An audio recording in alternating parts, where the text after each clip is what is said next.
Thanks for dropping in. This is 3D Printy. I'm Joe, and these are even more updates to my 3D printed rolling storage box. When I introduced this design about a month ago, I received feedback requesting additional bin styles, bin sizes, and changes to how this core works. For example, these pull tabs on the side, they protrude out beyond the edge of the core.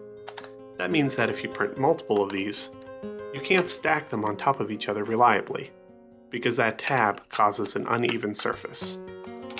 In this updated design, both the bottom of the core and the cap have been expanded, so those tabs are now flush, but you can still reach in and open the bin using those tabs, or preferably, you can use a pull tab on like a ribbon.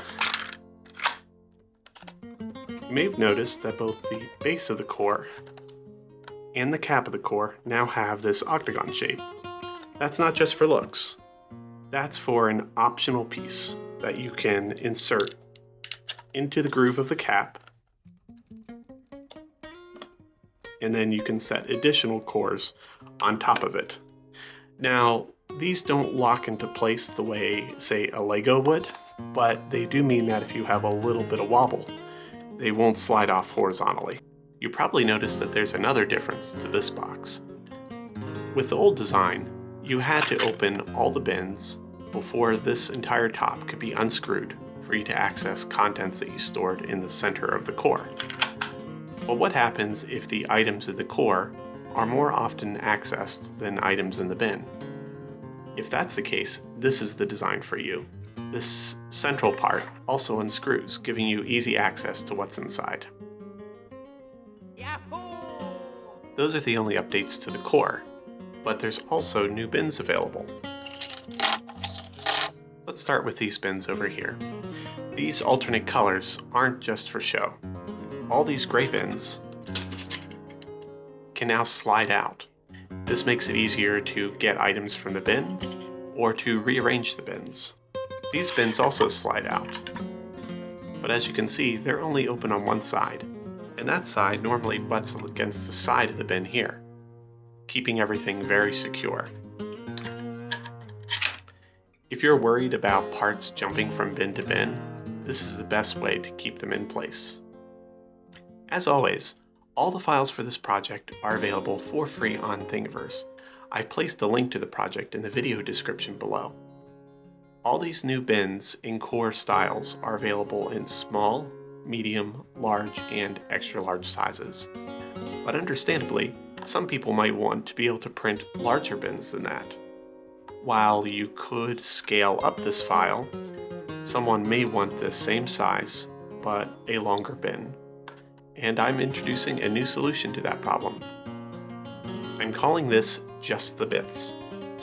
These are individual pieces of each file that can be merged together to create longer and more complicated bin styles.